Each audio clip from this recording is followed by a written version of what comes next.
Hey, what's he doing? These nuts are like interest. Extra money for the bank. Wait, that's like paying for 2 houses? Interest makes your house cost more. Each bucket is 1 monthly mortgage payment. That's 360 buckets for a 30-year loan. Buckets on buckets. That's way more than I thought.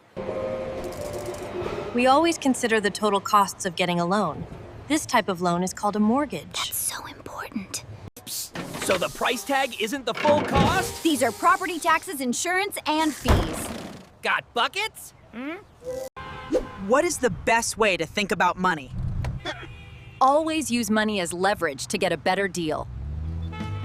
Paying less interest saves money. Go Fox, go Turtle!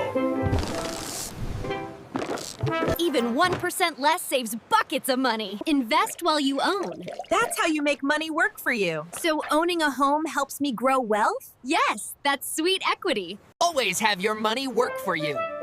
That means I should invest in myself first in something that can go up in value. Yes, like real estate.